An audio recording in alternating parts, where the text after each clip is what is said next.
Tennessee es uno de los estados más prominentes del país hoy en día, pero ¿sabías que mucho antes de que Tennessee siquiera existiera, otro estado mucho más pequeño llamado Franklin casi llegó a formarse? Entonces, ¿qué es el estado de Franklin y por qué no tuvo éxito en convertirse en un estado independiente? Como siempre, todo comienza con la geografía física al oeste de los Apalaches. Antes de que un estado pueda nacer, debe haber un lugar, un pedazo de tierra con características tan distintivas que moldean a la gente que lo habita, su cultura e incluso su destino. Y para el efímero y casi olvidado estado de Franklin, ese lugar era una extensión agreste de montañas y valles en lo que hoy es el noreste de Tennessee. A finales de 1700, para los colonos que soñaban con una vida al oeste de las colonias originales, los Apalaches no eran las colonias tranquilas que podríamos imaginar hoy. Eran una barrera, un gran muro de tierra y piedra que separaban la frontera occidental de la costa este. Y fueron las montañas Blue Ridge las que mostraron el primer desafío. Esta geografía imponente creó lo que los historiadores llaman el pueblo de la otra montaña. Vivían en el lado occidental de los Blue Ridge, en una tierra que técnicamente era parte de Carolina del Norte, pero que en sí estaba desconectada de ella. Las noticias desde la capital del estado de New Bern viajaban a un ritmo glaciar, si es que llegaban. Lo mismo pasaba con las leyes, los recaudadores de impuestos y tal vez lo más importante, la protección militar. Las montañas actuaban como un enorme filtro, bloqueando la autoridad y la influencia del gobierno estatal. Fue en este aislamiento donde se forjó una nueva identidad. No eran simplemente habitantes del oeste de Carolina del Norte, era un pueblo aparte, obligados por la propia topografía de su hogar a vivir en la autosuficiencia. Construyeron sus propios fuertes, administraron su propia justicia local y libraron sus propias batallas. Por supuesto, si las montañas eran las murallas de Franklin, los ríos eran sus líneas de vida. Al atravesar las crestas de los Blue Ridge y de las montañas Unaka, corrían valles increíblemente fértiles. Los ríos Watauga, Nolichoki y Holson eran las arterias de los asentamientos de Franklin. La vida no se extendía de manera uniforme para el paisaje, sino que se aferraba a las riberas. El rico suelo aluvial de los fondos de los ríos era perfecto para cultivar maíz, trigo y tabaco, lo que permitía que los asentamientos no solo fueran autosuficientes, sino prósperos. Estos ríos también eran las primeras carreteras de la región. Las barcazas planas y las canoas transportaban bienes, familias e ideas entre las comunidades dispersas, desde los rápidos de sicomoros en el Watauga hasta los crecientes asentamientos a lo largo del Holson. Finalmente, los límites de Franklin estaban definidos en gran parte por la meseta de Cumberland, hacia el oeste. Esta meseta alta y de cima plana se eleva desde el fondo del valle, creando una segunda barrera, menos dramática pero aún significativa. Separaba los densos asentamientos de Franklin del vasto y abierto territorio de lo que se convertiría en el centro de Tennessee. Esto encerraba a los habitantes de Franklin en un bolsillo geográfico, limitados por los Blue Ridge al este y la meseta de Cumberland al oeste. Pero no se convirtió en estado. ¿Qué sucedió? Los colonos de Franklin fueron lanzados al caos cuando Carolina del Norte repentinamente los dejó a la deriva. En un instante, su sistema de apoyo desapareció, obligándolos a enfrentar un cambio masivo e incierto por sí solos. Un lugar, sin importar cuán aislado o autosuficiente, no se convierte en estado por sí solo.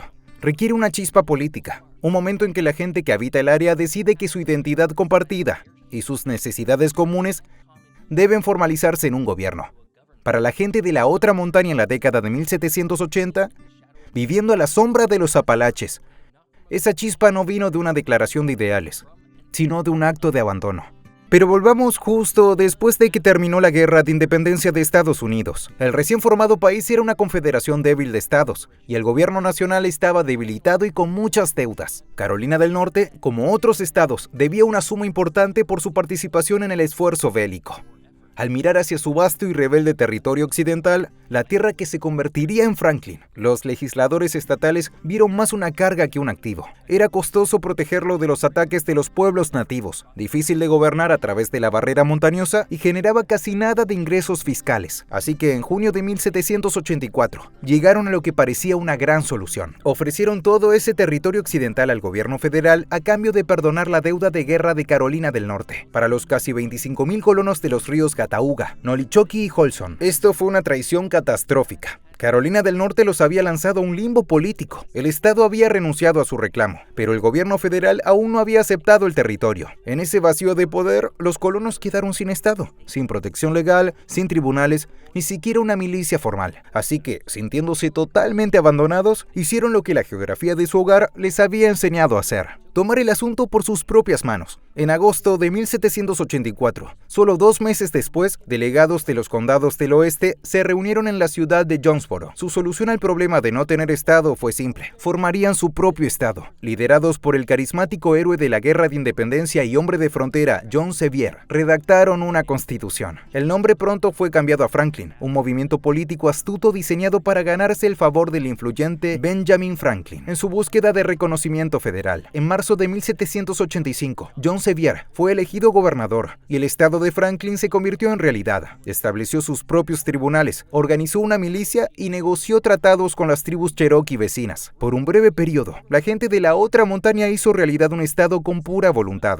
Pero la política, especialmente en la frontera, era voluble. De regreso en Carolina del Norte, muchos legisladores empezaron a tener dudas sobre haber cedido esas tierras. Se dieron cuenta de que habían entregado un activo increíblemente valioso por casi nada. Poderosos especuladores de tierras, cuyos reclamos se basaban en la ley de Carolina del Norte, temían que sus títulos quedaran sin valor bajo el nuevo gobierno de Franklin. Así que, en una sorprendente reversión, la legislatura de Carolina del Norte anuló su cesión al gobierno federal en noviembre de 1784, solo meses después de aprobarla. Querían recuperar sus condados del oeste. Esto preparó el escenario para el primer conflicto civil del país. Franklin era ahora un estado fuera de la ley a los ojos de Carolina del Norte, y durante los siguientes 3 años, 2 gobiernos operaron a la vez en el mismo territorio. Un granjero podía ser convocado para formar parte de un jurado, tanto por un juez de Franklin como por un juez de Carolina del Norte. Recaudadores de impuestos de ambos hacían sus rondas, exigiendo pagos. La lealtad se convirtió en una elección diaria, y la sociedad se fracturó a lo largo de líneas políticas. Esta división fue personificada por 2 hombres: el gobernador John Sevier, el corazón del movimiento independentista de Franklin, y el coronel John Tipton, un gran líder local que se convirtió en el rostro de la oposición ferozmente leal a Carolina del Norte. En última instancia, el estado de Franklin fue condenado por una combinación de fuerzas convergentes.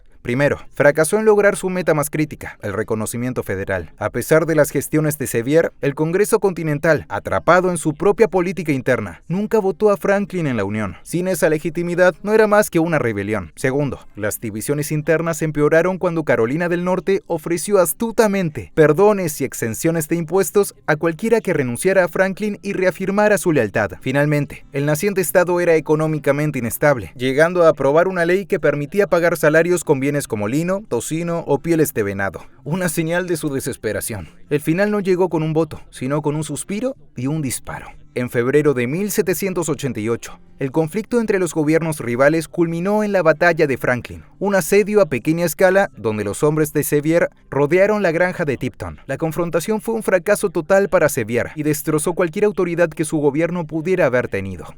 Y así, para 1789, el estado de Franklin había colapsado. Pero Franklin, conocido ahora como el oeste de Carolina del Norte, no permanecería muerto. Resurgiría como el estado que hoy conocemos como Tennessee. Un estado que sigue manteniendo muchos de los valores del estado original de Franklin.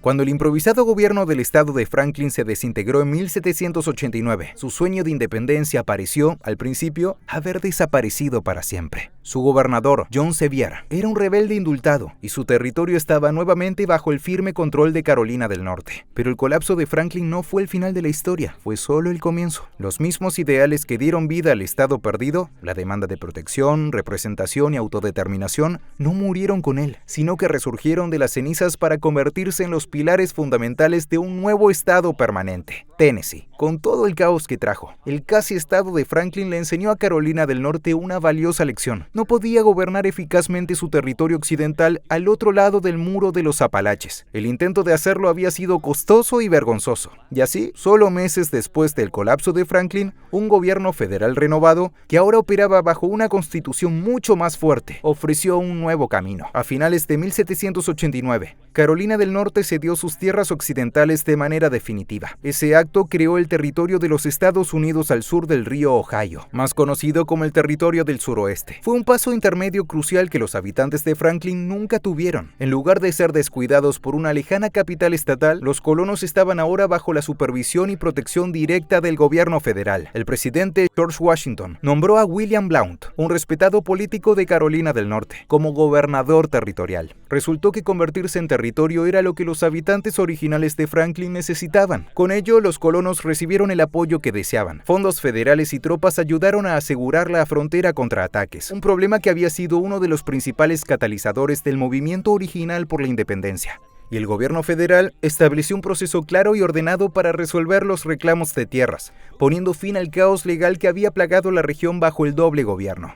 Lo más importante es que al territorio se le otorgó una legislatura, dando al pueblo la representación política que Carolina del Norte les había negado. Con esta nueva estabilidad, la población se disparó. Los colonos cruzaron las montañas y bajaron por los valles, confiados en que sus nuevos hogares estaban seguros y sus derechos protegidos. Para 1795, la población del territorio había superado los 60,000 habitantes, el mínimo requerido para la condición de estado según la Ordenanza del Noroeste de 1787. Las bases preparadas durante los duros años de Franklin ahora daban frutos. La demanda de autogobierno, que alguna vez fue un acto radical de rebelión, era ahora una meta legal y alcanzable. El gobernador Blount convocó a una convención constitucional, que se reunió en Knoxville a comienzos de 1796. Los delegados, muchos de ellos antiguos habitantes de Franklin, redactaron una de las constituciones más progresistas y democráticas de su época. Eligieron el nombre Tennessee, derivado de la palabra cherokee Tanasi, nombre de una aldea prominente, anclando para siempre la identidad del nuevo estado en la historia indígena de la región. En una última muestra del desafío fronterizo que definía su carácter, no esperaron una invitación del Congreso. Se declararon estado, eligieron a sus funcionarios y enviaron a sus nuevos senadores y representantes a la capital nacional de Filadelfia, esencialmente exigiendo la admisión. Tras cierto debate, el Congreso accedió. El 1 de junio de 1796, Tennessee fue oficialmente recibido en la Unión como el estado número 16. Hoy, Tennessee es uno de los estados más poblados del país, con más de 7 millones de personas. Pero si Franklin hubiera tenido éxito en sus primeros intentos, la misma idea de Tennessee podría haber cambiado para siempre. Franklin fracasó como estado, pero triunfó como catalizador. En muchos sentidos fue un ensayo general para la expansión estatal y territorial al oeste de los Apalaches. Aunque fracasó al principio, su legado a través de Tennessee ha sido muy exitoso. Espero que hayas disfrutado aprendiendo sobre el estado perdido de Franklin. Si fue así, mira este video sobre por qué Tennessee tiene mucha más gente que Kentucky. Gracias por verme. Hasta la próxima.